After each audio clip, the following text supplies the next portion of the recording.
बोले सच्चे दरबार की। इधर महाराज बोले हैं, कहने लगे कि देखो राजन को आज जब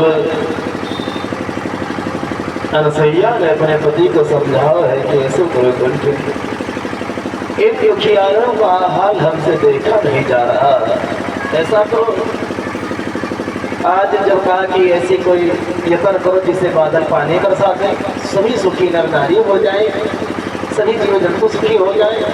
जब इतना कहा है, जैसे इतना कहा तो आज अपनी अर्धांगिनी की बात को न टाल सके और चले हैं। क्या किया?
इधर महाराज श्री सुखदेव जी बोले कि देखो दोनों आज तपस्या कर रहे हैं, तपस्या करते करते 1-2 वर्ष नहीं बल्कि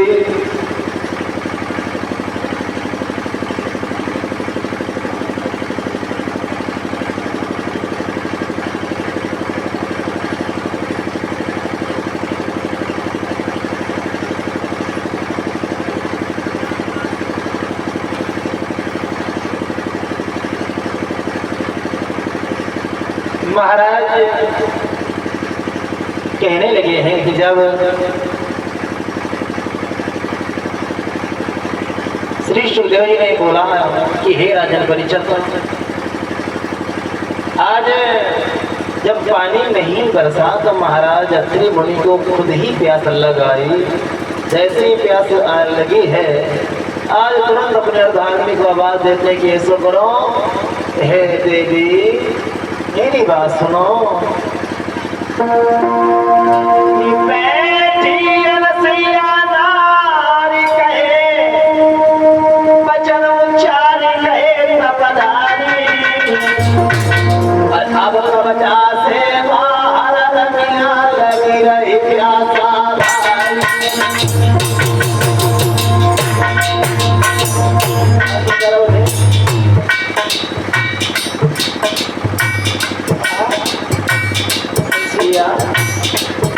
देखो ना, आज महात्मा मुनि ने जवाब दिया कि देखो हमने तपस्या की 1-2 वर्ष में 54 वर्ष मैंने तपस्या की, लेकिन उसका कोई फल नहीं प्राप्त हुआ। प्यास मुझे खुद सताने लगी।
कहा प्यास मुझे लग रही है, तो आज अपनी पत्नी की तरफ देख करके जैसे ही आज कहा कि सुब्रभामणी हमें प्यास सता रही है, जाओ जल पान मुझे करना है। आज मना कर देती तो उनका सत्य तो चला जाता। अपने पति की बात को सुनकर आज चली है, पहुंची उस कुटी में, जहाँ करके आज उठाया है एक पीतल का पात्र, चल लेती है। और जैसे चली आज जा रही, चारों तरफ नजर घुमा करके देखा, अपनी पत्नी पर अर्थात बोतल पर कहीं पर एक जल की बूंद नजर नहीं आई।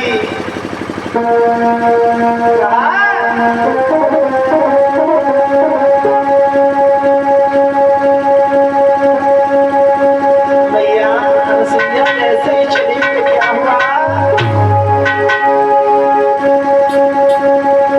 फिर आगे को कदम बढ़ायो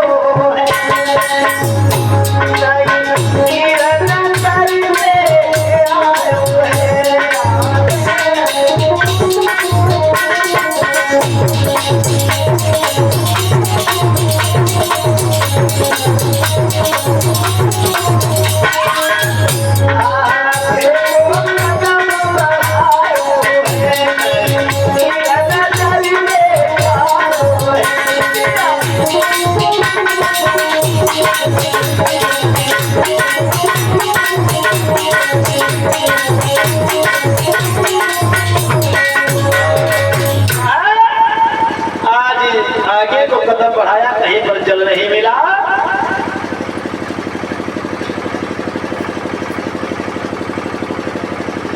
महाराज जैसे ही कहा है, आगे कदम बढ़ाया, कहीं पर एक बूंद जल की ना मिली। सोचने लगी अगर खाली हाथ में जाऊंगी तो मेरे पति की जान भी चली जाएगी, मेरी लाज भी चली जाएगी। पत्नी का पतिव्रत धर्म नष्ट हो जाता है जो अपने पति के वचनों का पालन नहीं करती है। भैया बड़ी ही पाबंदा था। देखो आज मैया नसैया सोचने लगी है, यदि मैं खाली हाथ गई तो मेरे पति के प्राण चले जाएंगे। आखिर प्यास के कारण मेरे पति कितने दिन तक बिना पानी के जिएंगे। इसलिए महाराज कहने मेरा सम्मान भी जाता है, मेरा चरित्र भी जा रहा है, मेरा पतिव्रत धर्म भी जा रहा है और मेरे पति की जान भी जाएगी। मैया नसैया ने जैसे इतना सोचा, सोचने लगी कि अब हम किसे पुकारे। तो आज मैया भूतल पर जल को निहार करके कहने लगी, हे गंगा मैया सुना, हे माँ गंगा तेरी तेरा सुना,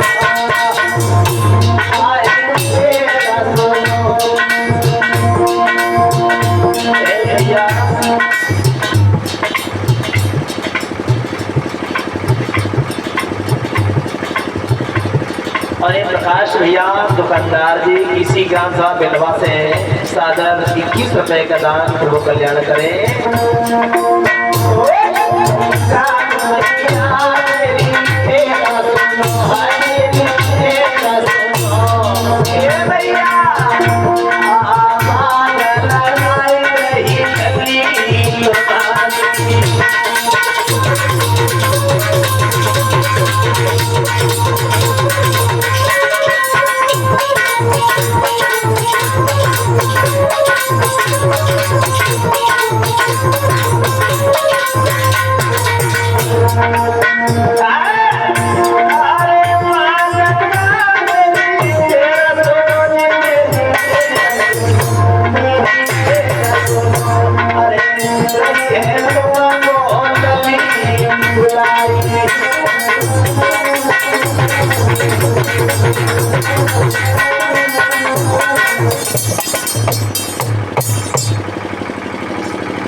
आज महाराज कहने लगे, आज मैया उन्होंने बुलाया कि हे मैया ओम गंगाए नमः, ओम गंगाए नमः। आज तुरंत ही बिटिया बताया गया है, अनसैया की बात को सुन करके आज मैया गंगा जी प्रकट हुई। बोले मंदाकिनी गंगा मैया की।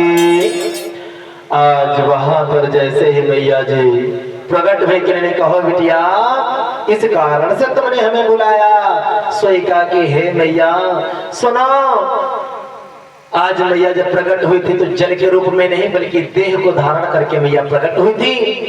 आज मैया ने कहा कि हे लगे अनसुईया कहो क्या बात है। तो कहा मैया सभी जीव जंतु भूखे प्यासे तिलछ रहे तड़प रहे, मैया ऐसा करो कि तुम जल स्वरूप में बह करके सभी भक्तों का कल्याण करो।